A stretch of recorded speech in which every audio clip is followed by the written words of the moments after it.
Now let us discuss one of the very, very interesting and important case studies which are asked in every second interview when you're going for a finance interviews. Either it can be interview related to statutory audit, or it is an interview related to internal audit, or it is related to due diligence. ये जो question है ये सभी every second interviewer आपको पूछेंगे, and that is how to identify fake employees, how to identify ghost employees. इसका answer अगर आपने गलत दिया तो वो बोलेगा भैया निकल जा। This is something which you need to answer it very properly and very correctly. अब सवाल ये आता है कि काफी सारी कंपनीज ये फेक एम्प्लॉयज क्यों दिखाती है। देखो सिंपल सी बात है, जब अगर कोई फाउंडर को या किसी इंसान को कंपनी से पैसा निकालना है तो फेक फेक एम्प्लॉयज का पंगा आएगा। क्यों? क्योंकि यार देखो, अगर मैं प्रॉफिट से पैसा निकालना चाहता हूँ किसी कंपनी में, तो यार डिविडेंड बांटो। और डिविडेंड पे जब बांट रहा हूं तो एक तो पहली बात जब टैक्स लग रहा है, राइट, और ऑलरेडी जब कंपनी टैक्स भरती है तो एक डबल टैक्सेशन का दिक्कत आ जाता है, पहली चीज। और दूसरी चीज, ये फेक एम्प्लॉयज थोड़ा सा एक आसान तरीका है जहां से आप पैसा निकाल सकते हो, या तो काफी बार कंपनीज है ना फेक बिल के थ्रू पैसा निकालेगी। अब सवाल ये आता है कि आप इसको आइडेंटिफाई कैसे करेंगे, बीइंग अ ऑडिटर और being a guy who is doing a forensic audit और a due diligence. This is something which you need to identify, and this is something which is gonna be asked by lot of companies. अगर आपको सत्यम का case पता होगा तो सत्यम में करीबन 13,000 के आसपास फेक एम्प्लॉइज थे। कितने? 13,000। कहां पे लिखा है सर? दिखाता हूं मैं आपको सत्यम की रिपोर्ट। राइट, वहां पे अगर आप देखेंगे तो वहां पे 13,000 के आसपास फेक एम्प्लॉयज थे विच वर नॉन एग्जिस्टेंस। और जहां पे करीबन 200 मिलियन रुपीस, मतलब कि 3 मिलियन डॉलर्स, यूएस डॉलर्स पैसा निकाला गया था। क्या आप इमेजिन कर सकते हैं इतना पैसा निकाला जा रहा है? अब इंटरव्यूअर यही पूछेगा आपको कि how do you identify fake employees, और कौन कौन सी चीजें आप मांगेंगे। अब मैं आपको एज अ स्टूडेंट आपको ये पूछता हूँ कि चलो भाई, आपको मैंने बोला कि चलो मेरे लिए फेक एम्प्लॉयज निकाल के दिखाइए, तो what all things you will go and ask to the company. सबसे पहले आप मेरे को ये बता दीजिए, सबसे पहले आप बताओ कि क्या मांगोगे। सबसे पहले आप उनको एक अटेंडेंस रजिस्टर मांगेंगे, बहुत बढ़िया। दूसरा, मान लो अगर आपको मैंने भेजा ऑडिट के लिए तो आप उनको मांगोगे कि आप वो उनका एक salary register plus attendance register. अब अटेंडेंस रजिस्टर जो रहेगा वो आपको पूरे साल का मांगना पड़ेगा, for the entire year, not for 1 month, not for 2 month, for the entire year, because उससे आपको एक एनालिसिस करने में बहुत आसानी होगी।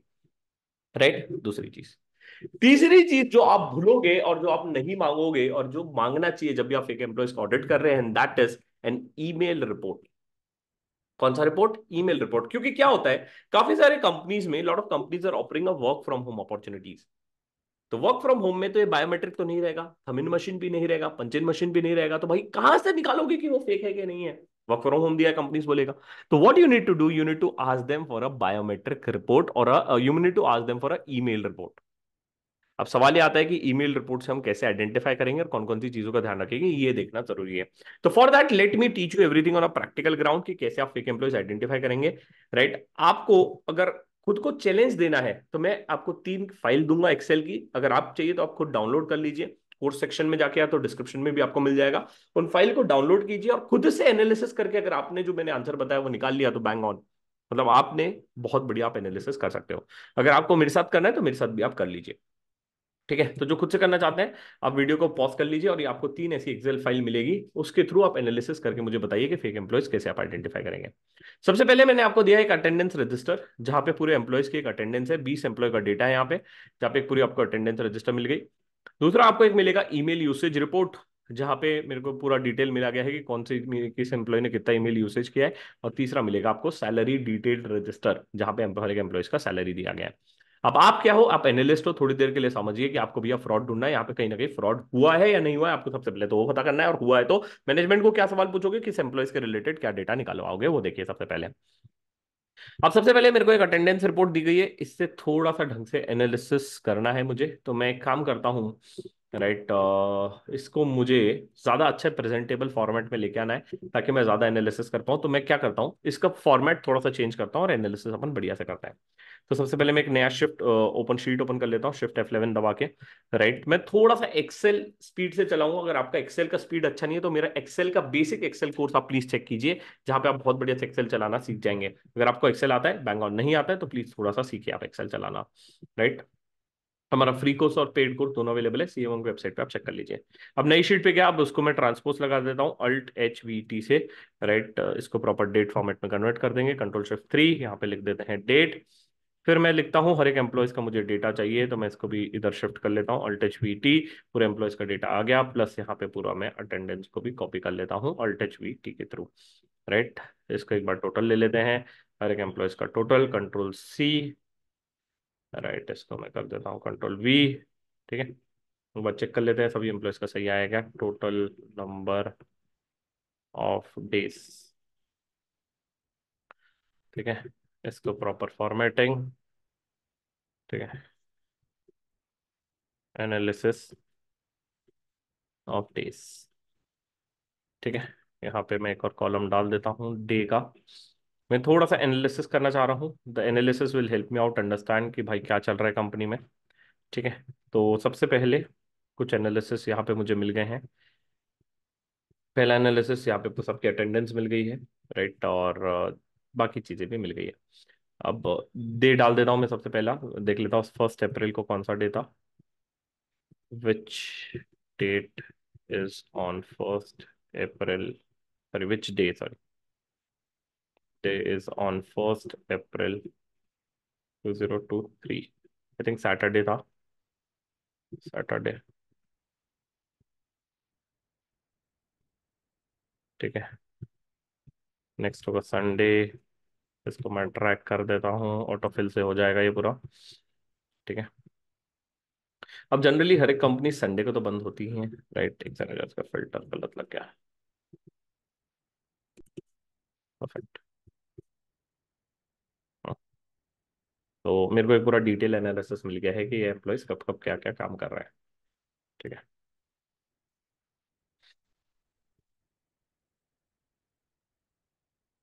ऐसे पूरी एक अटेंडेंस रिपोर्ट मिल गई है कि एम्प्लॉयज कब थे, कहाँ थे, कैसा था। एक पूरी अटेंडेंस रिपोर्ट आ गई है। अब मेरे को देखना है कि यार कौन कौन से एम्प्लॉयज संडे को काम कर रहे हैं यार, है ना, क्योंकि संडे को तो जनरली ऑफ रहता है। संडे को तो जनरली ऑफ रहता है। तो ये एम्प्लॉय संडे को भी काम कर रहा है इतना ज्यादा, क्यों भाई, संडे को क्यों काम करना पड़ रहा है? 26 दिन ये तो संडे को ही काम कर रहा है, राइट। तो मैं एक काम कर सकता हूँ, मैं कंडीशनल इफ, है ना, एक फॉर्मेटिंग लगा सकता हूँ, सम इफ का एक फॉर्मूला लगा सकता हूँ, इक्वल टू सम इफ। ठीक है, सम इफ, राइट, इस क्राइटेरिया पे, इस रेंज पे मेरे को सम ले, कॉमा, क्राइटेरिया क्या है, क्राइटेरिया इज, है ना, if this equals to Sunday.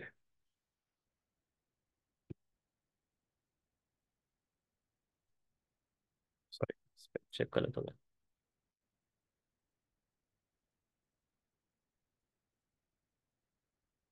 Comma, sum range. एक सेकंड चाहिए, थोड़ा सा फॉर्मूला गलत हो गया इसका, थोड़ा सा फॉर्मूला मैंने गलत लगा दिया था, फिर से लगा लेते हैं। Equal to sum if range is this, इस रेंज पे लगाना है हमें। क्राइटेरिया मेरा है संडे, और सम लेना है इस साइकिल का। ठीक है, ये सर संडे को 26 दिन काम किया भाई, क्या हमको पता करना है कि संडे को ऐसा क्या काम कर रहा है भाई तू? एक सेकंड, सॉरी, इसको फ्रीज करना है, फ्रीज कर देते हैं, F4 से आप फ्रीज कर लो। परफेक्ट।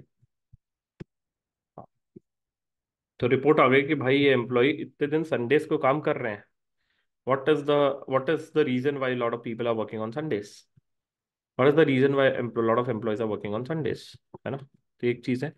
दूसरी चीज, अगर आपको एनालिसिस और करना है तो आप थोड़ा सा हाईलाइटिंग भी कर लो, आपको कलर कोडिंग से भी काफी बार एक आइडिया मिल जाता है। तो आप देखोगे एम्प्लॉयज ने वीक में एक दिन छुट्टी लिया है, थोड़ा सा आप एनालिसिस करोगे ना तो आपको समझ में आ जाएगा। हाँ, कि संडे को काम कर रहा है, संडे को काम कर रहा है। मतलब एकदम अनइवन अटेंडेंस नहीं लग रही है इन लोग की, पता नहीं क्यों। संडे को काम कर रहा है, मंडे ट्यूसडे वेडनेसडे छुट्टी ले रहा है, राइट। तो फिर एकदम अलग ही अनइवन अटेंडेंस नहीं लग रही आपको? थोड़ा सा मुझे दिक्कत लग रहा है इनके अनइवन अटेंडेंस पे, right. That is what I am feeling. इसमें आप चाहिए तो एक बार हॉलीडेज का भी आप डाल सकते हो, विच इज देयर। ठीक है, तो आपको एक एनालिसिस मिल रहा है कि हर एक एम्प्लॉयज का अनइवन अटेंडेंस है। तो आपको मैनेजमेंट को पास जाके समझना है कि भाई why lot of employees are working on Sundays, that is one. Second, why there is a lot of uneven attendance. ठीक है, तो ये भी चीज आपको समझना है कि एक अनइवन अटेंडेंस क्यों दिख रही है। तो एक रीजन आपको मैनेजमेंट से जाके पूछना है।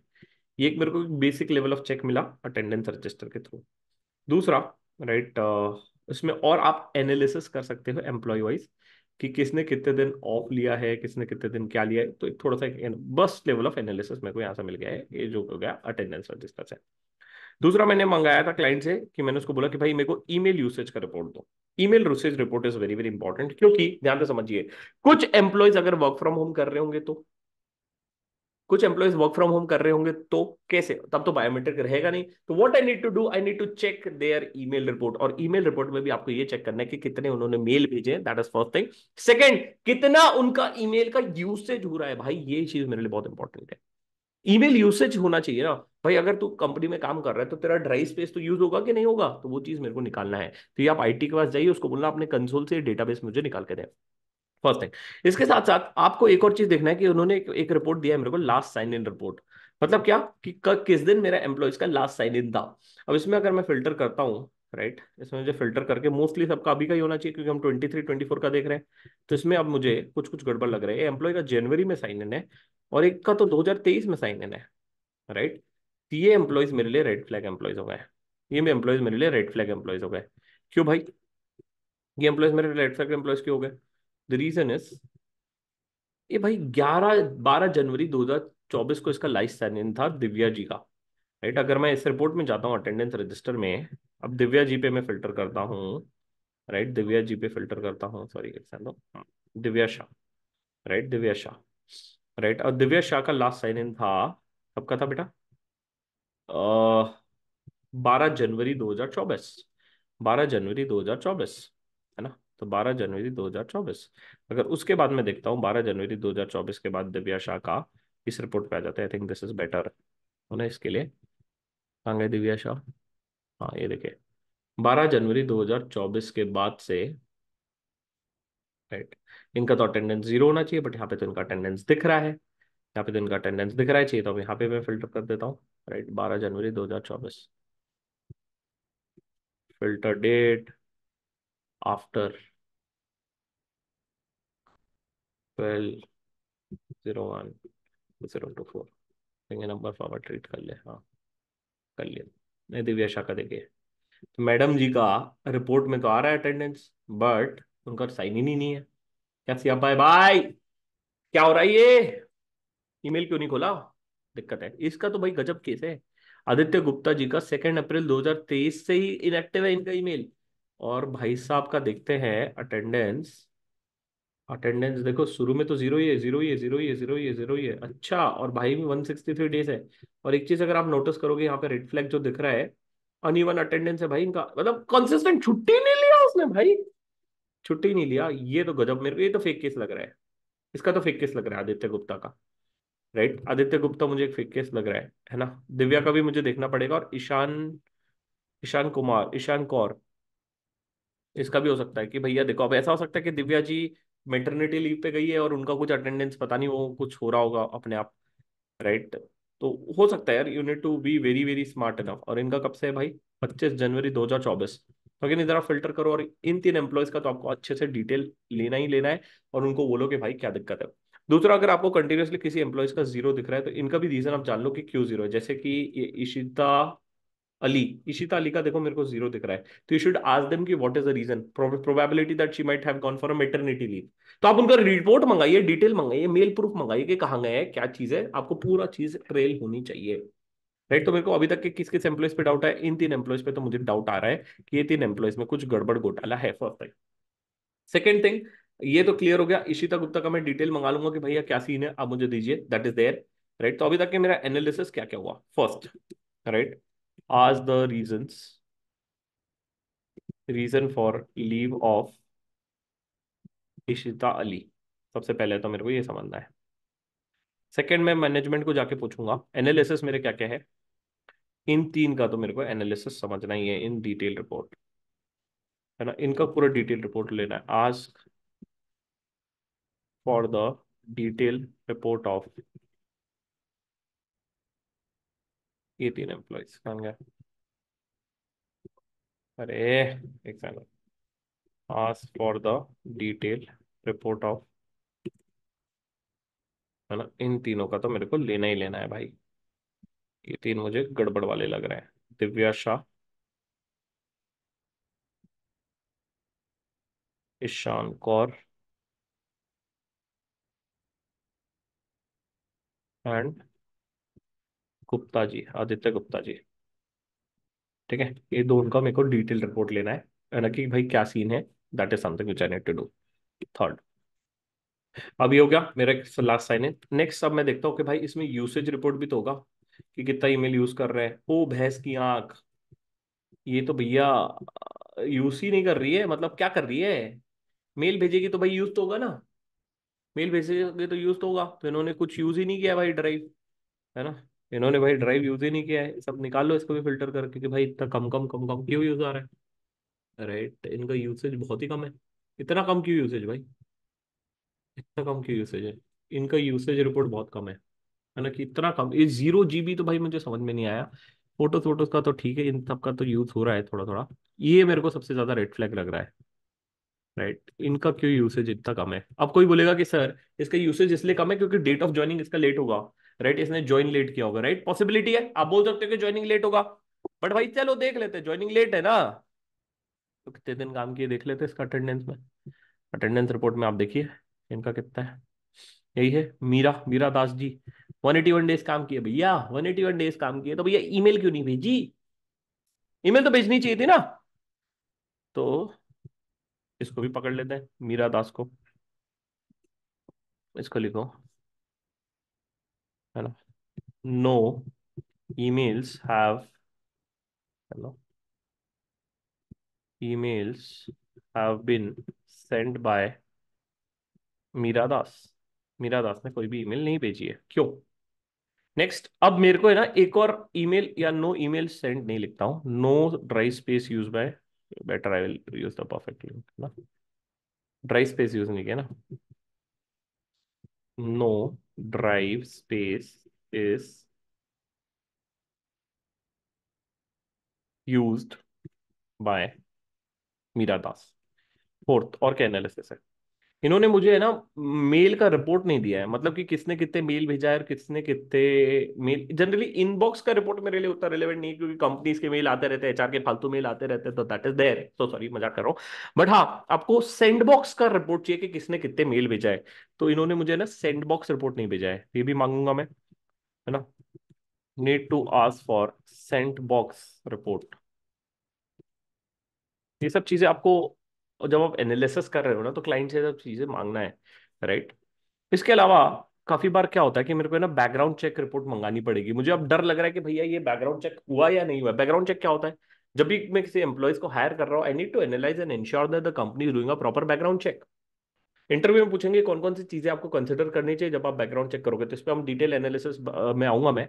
बट मेरे को बैकग्राउंड चेक रिपोर्ट मंगानी पड़ेगी, तो आस्क फॉर, मेरे को, या need to share the background check report. Right, background check report मुझे मांगनी पड़ेगी, किस किसकी, for the above employees. Right, ये सब मुझे अबव एम्प्लॉयज का मांगना पड़ेगा, कि भाई क्या सीन है, इनके क्यों है। और एक संडे का मैंने लिखा है क्या। संडे का लिखना पड़ेगा।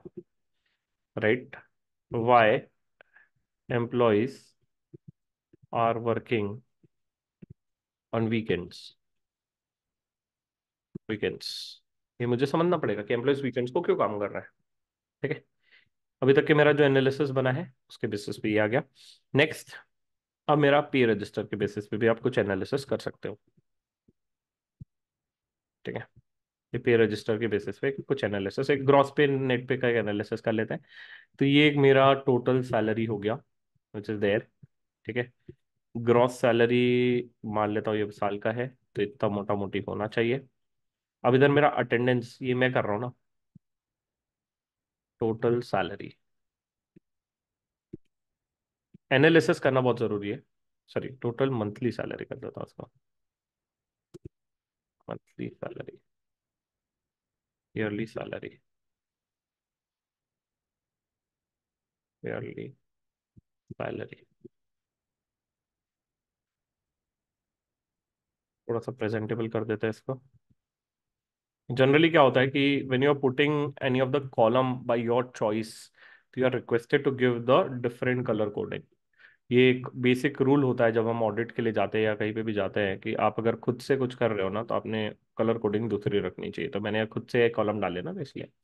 अब इधर मेरे के पास एक अटेंडेंस नहीं है ना, तो मैं काम करता हूँ, अटेंडेंस भी क्रिएट कर लेता हूँ इधर एक, डेज वर्क। ठीक है, डेज वर्क पुल कर लेते हैं, अपने पास डेज वर्क का रिपोर्ट तो था ही। डेज वर्क का रिपोर्ट कहाँ गया भाई, इधर से था, इसको पुल कर लेते हैं, इसका टोटल नहीं है ना इसमें, बट एक सेकंड रुक जाओ। डेज वर्क है क्या यहाँ पे, इधर ही ले लेते हैं ना, कॉलम इंसर्ट करके total number of days work. ठीक है, इक्वल टू सम।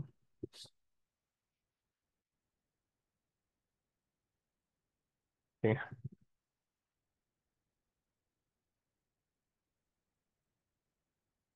जब भी आप एनालिसिस कर रहे हो तो थोड़ा सा फॉर्मेटिंग पे भी प्लीज ध्यान दीजिए, क्योंकि क्या होता है कि जब इंटरव्यू में जाओगे या कहीं पे भी जाओगे तो प्रेजेंटेशन इज बिट इम्पोर्टेंट। इस टाइप का केस स्टडीज काफी बार आपको इंटरव्यू में भी दे देते हैं कि भाई चलो आपको केस स्टडी दी है, आप खुद से इसको कर लो। F4,2,0, ये आ गया आपका।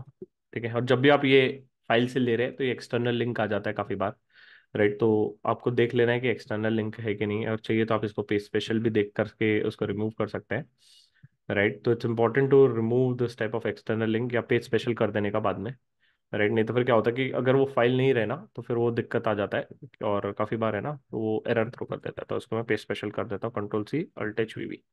ठीक है, ये पेज स्पेशल हो गया। अब ये मेरा मंथली सैलरी सबका ऑलमोस्ट सेम ही है, हमने डेटा सिंपल रखा है तो उतना आप टेंशन मत लीजिए, बट इन सबका सैलरीज अलग अलग क्यों आया, राइट। अब अटेंडेंस के बेसिस पे हो सकता है, तो मैं एक एवरेज कैलकुलेट कर रहा हूँ, तो दिस डिवाइडेड बाई एनुअल था, तो साल में 366 डेज है, right, into number of days the employees have worked, तो मोटा मोटी इतना आना चाहिए, राइट, मोटा मोटी इतना आना चाहिए एवरेज, है ना, या एक्सपेक्टेड सैलरी इतना होना चाहिए इनका, है ना, ये मेरे हिसाब से इतना होना चाहिए। इनका डिफरेंस देख लेते हैं कितना आ रहा है, कुछ रीजन हो सकते हैं जिस वजह से डिफरेंस हो, बट ज्यादा डेल्टा नहीं होना चाहिए। That is what I wanted to check, 5-10 हज़ार तक का चलेगा, मटेरियलिटी तक का आप चलेगा, इसका क्यों इतना डिफरेंस है वो एक बार आप चेक कर लो। जनरली मेरा सैलरी कम आ रहा है, इनका थोड़ा सा ज्यादा आ रहा है हर केस में, राइट, है ना। मेरा हमेशा से थोड़ा सा कम सैलरी आ रहा है, इनका ज्यादा आ रहा है, डेल्टा सिर्फ इस केस में है, तो भाई इस केस को एक बार देख लो कि क्यों ज्यादा है, तो बाकी का रीजन देख लो कि भाई इतना डेल्टा क्यों आ रहा है। ठीक है, तो इसका भी एक बार देखना है कि वाई सैलरी, है ना।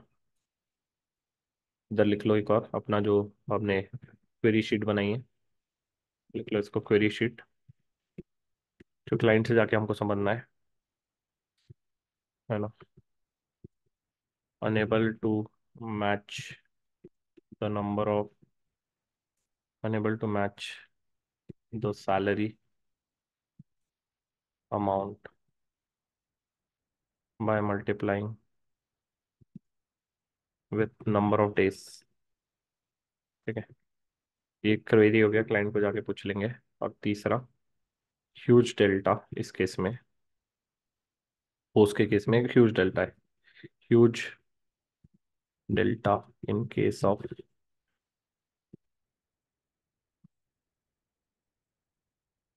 Both boss. ठीक है, एक एनालिसिस हो गया, इतना एक बेसिक एनालिसिस मुझे मिल गया है। ठीक है, अब आप भैया एनालिस्ट हो या आप ऑडिटर हो, जो भी हो, आपको ये बेसिक एनालिसिस करते आना चाहिए, राइट। टीडीएस वीडीएस देख लो फिर, जमा हुआ है कि नहीं, प्रॉपर पे आउट हुआ है कि नहीं, इसको आप ट्रेस कर सकते हो बैंक स्टेटमेंट से, राइट। इसका मंथली बैंक स्टेटमेंट से ट्रेस करना पड़ेगा, अब ये मंथली सैलरी आपको डिटेल लगेगा, और मंथली बैंक स्टेटमेंट से आपको ट्रेस करना पड़ेगा। अंडरस्टैंड वन थिंग, जब सैलरी का ऑडिट होता है, पेरोल का ऑडिट होता है, तो there is a difference between a pay register and there's a basic difference between the payout which is going to be there, right। तो पे रजिस्टर्स को आपको मैच करना पड़ेगा आपके जीएल से, the amount in GL versus पे register versus bank statement, तीन चीज का रिकंसिलेशन आप करोगे। अगर आपको डिटेल में सीखना है कैसे पेरोल को ऑडिट करते हैं, तो हमारा स्टार्ट ऑडिट मास्टर क्लास में बढ़िया से हमने कवर किया है, बट फेक एम्प्लॉयज कैसे आइडेंटिफाई करना, ये चीज मैं आपको सिखा रहा था। चलो अब आ जाते हैं बेसिक डिटेल अंडरस्टैंडिंग में, और क्या चीजें हो सकती है, राइट। एक सेकंड दीजिए, मैं और डिटेल पे आ जाता हूँ क्या क्या चीजें हो सकती है। तो सबसे पहले हमने देखा फेक एम्प्लॉयज कैसे आइडेंटिफाई कर सकते हैं, राइट। तो फेक एम्प्लॉयज के लिए सबसे पहले बैकग्राउंड चेक। अब सबसे पहले बैकग्राउंड चेक में क्या क्या चीजें आती है वो चीज पे मैं आ जाता हूँ। What all things are there और what all things you need to consider when you gonna be doing a background check. ठीक है, तो सबसे पहले आइडेंटिफिकेशन, मतलब क्या, गवर्नमेंट आईडी से क्या प्रॉपर बैकग्राउंड चेक हुआ है कि नहीं, ये चीज समझना बहुत ज्यादा जरूरी हो जाता है कि जो भी गवर्नमेंट प्रूफ है, गवर्नमेंट आइडेंटिफिकेशन है या गवर्नमेंट रिकॉर्ड्स हैं, क्या उससे प्रॉपर आइडेंटिफिकेशन हुआ है कि नहीं, वो चीज समझना बहुत ज्यादा जरूरी है। दूसरा, employment history. Employment history including the professional references और उसका रेज्यूमेस प्रॉपरली दिए गए कि नहीं, वो आप देख लो। Next, educational background. Say for example अगर कोई सीएस का रिक्वायरमेंट है या सीएस का हायरिंग हुआ है तो सीए फाइनल की मार्कशीट, इंटर की मार्कशीट, और जो भी किसी भी लेवल का हायरिंग हुआ है तो उस लेवल की उसकी marksheet, certificates, government proof, 10th 12th की मार्कशीट सब प्रॉपर है कि नहीं। Very important, criminal record check करवाओ भाई, कि भाई इसके अगेंस्ट कोई पुलिस केस तो नहीं है, कि चोरी चकारी डकैती का तो केस नहीं है, वो देखवाओ। Credit history is also one of the very important parameter nowadays. The reason is कि बंदा हमेशा डिफॉल्ट करता है, यार चोर बंदा है। क्रेडिट हिस्ट्री एक बहुत अच्छा एक पैरामीटर है जो आपको मदद करेगा। प्लस इसके अलावा इसके पास कोई प्रोफेशनल लाइसेंसेस या सर्टिफिकेट्स है, राइट, या डॉक्टर का डिग्री है, सीएस का डिग्री है, सीएस का डिग्री है, कोई भी डिग्री है वो आप देखो। आज की तारीख में सोशल मीडिया एक बहुत इंपॉर्टेंट पैरामीटर प्ले कर रहा है। तो आप सोशल मीडिया पे जो भी उसका प्रेजेंस है वो पूरा चेक करवाइए, राइट। क्या वो ज्यादातर कंपनी लिंक्डइन प्रोफाइल बहुत अच्छे से गो थ्रू करती है, तो it's important to update your LinkedIn profile. इसके अलावा कुछ drug screening, illegal drug test, और काफी बार है ना कुछ कंपनीज आपको हेल्थ और मेडिकल चेकअप भी करवाएगी, विच इज देयर। इसके अलावा ड्राइविंग ड्राइविंग लाइसेंस का रिकॉर्ड, राइट, ड्राइविंग लाइसेंस का आपका रिकॉर्ड, और हेल्थ स्क्रीनिंग काफी सारी कंपनीज जो होती हैं they go for your medical checkup. तो ये बेसिक चीज आपको ध्यान रखनी चाहिए जब भी बैकग्राउंड चेक हो रहा है। इंटरव्यू में पूछेंगे what all things you need to ask और what all things should be consider when a medical checkup is done. तो ये बेसिक चीज है जो आपको इंटरव्यू को बोलना है। नेक्स्ट, बैकग्राउंड चेक हो गया। इसके अलावा हम लोग क्या करेंगे, ट्रेंड एनालिसिस विद रेवेन्यू। देखो एक और चीज, अगर सर्विस बेस्ड कंपनी है तो सर्विस बेस्ड कंपनी के लिए दो मेजर कॉस्ट होती है, एक होता है एम्प्लॉय कॉस्ट और दूसरा होता है रेंट कॉस्ट। अब सर्विस बेस्ड कंपनी है तो अगर मैंने employees, number of employees have been increase, it should be parallelly increase with the revenue. Company बोलेगी हमने रिसर्च फेज में कुछ डाला हुआ है, अब रिसर्च फेज में डाला हुआ है तो आपको रिसर्च फेज का देखना पड़ेगा कि क्या वो कॉस्ट कैपिटलाइज हुआ है कि नहीं, क्या उसमें प्रॉपर इंडिया से एएस के प्रिंसिपल्स अप्लाई किए कि नहीं। तो हमेशा आपको ट्रेंड एनालिसिस के साथ एनालिसिस करना पड़ेगा। अगर रेवेन्यू बढ़ा है तो क्या एम्प्लॉयज बढ़े हैं क्या, अगर सर्विस बेस्ड इंडस्ट्री है तो और दूसरा, अगर रेवेन्यू, अगर मैन्युफैक्चरिंग कंपनी तो रेवेन्यू वर्सेस असेट्स, आपको एक थोड़ा सा रेशियोज को ध्यान में रख के आपको एनालिसिस करवानी पड़ेगी। तो वो चीज का आपको देखना पड़ेगा। नेक्स्ट, अटेंडेंस रजिस्टर हमने जो देख लिया वो, और monitor the review and time sheets, जो अभी मैं दिखा रहा था कि अटेंडेंस रजिस्टर से आपको कैसे निकालना है, टाइम शीट्स के थ्रू कैसे उसको एनालिसिस करना है, ये चीज थोड़ी सी इंपॉर्टेंट हो जाती है। क्वेश्चंस आपको क्या क्या पूछेगा इंटरव्यूअर जब भी ये सब के टाइप की चीजें होगी। देखो, how many days do we need to have a biometric report, मैंने बोला कि पूरा आपको साल का लेना है, एक दो दिन का मत लीजिए, आपको पूरे साल का एनालिसिस करना है। Next, what if the company do not have a biometric devices और few companies are doing work from home. तो मैंने एक चीज बताया था, ईमेल रिपोर्ट आप लीजिए जिसमें नंबर ऑफ सेंड एम्प्लॉयज का देखिए, लास्ट लॉगिन कब हुआ है वो देखिए, और कितने मेल सेंड हुए वो देखिए। Documents you will check for a background report, जो भी मैंने दिखाया था कौन कौन से डॉक्यूमेंट्स चाहिए वो आपको देखना है। Next, what are common signs और red flag that might indicate the presence of a ghost employees in the company for a payroll system. Just we have covered it कि क्या क्या चीजें हो सकता है। सबसे पहले संडेज को वर्क कर रहे हैं, ये चीजें, रेगुलर अटेंडेंस, कोई छुट्टी नहीं लिया, या excessive leave such is there, right, तो वो सब चीजें हैं। तो बेसिक जो मैंने अभी कवर किया था वही यहाँ पे आपको आंसर करना है। इसके अलावा बैकग्राउंड चेक का हमने कवर कर लिया। ईमेल ट्रेल वेरी इंपॉर्टेंट, कि ईमेल का क्या चल रहा है, ईमेल्स भेजे या नहीं भेजे, वो चीज हमने देख लिया है। और कैसे हम लोग कर सकते हैं डायरेक्ट कम्युनिकेशन। यस, अगर मेरे को कुछ एम्प्लॉय से डाउट हो रहा है तो मैं बोलूंगा कि यार इस एम्प्लॉय को ऑफिस बुलाओ, मुझे इससे मिलना है। अगर फिजिकली पॉसिबल नहीं है तो वर्चुअल मीट आप कर लीजिए। ये सब चीजों से कंट्रोल प्रॉपर सेटअप हो सकता है। Next, last but not the list, bank account verification also is very important parameter. मगर अगर आपको डाउट हो रहा है तो आप एम्प्लॉय का है ना बैंक स्टेटमेंट भी बुला सकते हैं। काफी बार क्या होगा कि अगर जैसे ही पैसा ट्रांसफर होगा, मान लो 25,000 ट्रांसफर हुआ सैलरी का, तुरंत अगर 25,000 हर हर महीने विड्रॉ हो रहा है, तो I think there is a bit of a flaw which is there. अगर एम्प्लॉय रिस्ट्रेन करता है कि मैं बैंक अकाउंट नहीं दूंगा, तो आपको ये भी चीज नोटिस करना है कि क्या वो एम्प्लॉय हर साल है या एक साल तक है और फिर चला जा रहा है। काफी बार क्या होता है कि कंपनीज और जो फ्रॉड कर रहा है ना वो बहुत स्मार्ट होता है, वो जनरली एम्प्लॉयज का सैलरी है ना टैक्सेशन अमाउंट के अंदर ही रखेगा, ताकि टीडीएस पीडीएस का भी लफड़ा ना हो, राइट, ताकि कोई डॉक्यूमेंट प्रूफ भी ना मांगे एचआर। तो जनरली आप देखोगे वो एम्प्लॉयज का salary will be restricted. Second, आपको ये भी करना चाहिए कि आपको उसके जो मैनेजर रिपोर्ट्स है, मैनेजर परफॉर्मेंस रिपोर्ट्स है, जैसे for example Shivam Palan is a fake employee, अब मेरा कोई मैनेजर रहेगा तो आपको उसके मैनेजर से भी कनेक्ट करना चाहिए कि यार आपका एम्प्लॉय क्या कर रहा है, उसका परफॉर्मेंस रिपोर्ट क्या है, उसका अटेंडेंस रिपोर्ट क्या है, उसका टाइम शीट क्या है, राइट, उसका बायोमेट्रिक क्या है, ये सब बेसिक चीजें आपको उससे पकड़ना पड़ेगा। बैंक स्टेटमेंट मिल जाता है तो काफी बार आप उसको एक बढ़िया से वेरीफाई कर सकते हो कि उस ट्रेल का क्या हो रहा है, पैसा आया कहाँ गया, पैसा आया कहाँ गया। अगर जनरली अगर फ्रॉड एम्प्लॉय रहेगा ना, तो वो पैसा आएगा और अगले दिन ही वो विड्रॉ कर लेगा, 2-3 दिन में वो पैसे विड्रॉ करवा लेगा। राइट, तो that is something which you need to keep in mind when all this things are gonna be happening. Right, तो एक बेसिक चेक्स है, ये सब चीजों का आपको ध्यान रखना है जब भी आप अगर किसी भी फेक एम्प्लॉयज का गोस्ट ऑडिट या गोस्ट एम्प्लॉय का आप ऑडिट कर रहे हैं या ड्यू डिलिजेंस कर रहे हैं या जो भी चीजें कर रहे हैं। राइट, आपको फाइल्स सब डिस्क्रिप्शन में मिल जाएगी। और इसके अलावा अगर आप बाकी सारी चीजें भी प्रैक्टिकली सीखना चाहते हैं ना, तो हमारे हर एक डोमेन की मास्टर क्लासेस बनी हुई है हमारी वेबसाइट पे। चाहे वो स्टार्ट ऑडिट हो, इंटरनल ऑडिट हो, फॉरेंसिक्स हो, या फिर आपका ड्यू डिलिजेंस हो, हर एक डोमेन की हमारी बहुत प्यारी मास्टर क्लासेस बनी गई है जहां पे आप हर एक चीज प्रैक्टिकली सीख सकते हैं। और हम बिलीव करते हैं हम चीजों को प्रैक्टिकली सिखाएं, ताकि आप इंटरव्यू में बहुत बढ़िया से क्रैक कर सके, ताकि आप अपने करियर में भी फटाफट ग्रो कर सके। तो do not forget to visit our website. और इसके अलावा अगर आपको कोई भी वीडियोस चाहिए related to case studies which are there, do not forget to put it in the comment section and do share this video with your friends, those who are preparing for interviews. Thank you. Bye bye.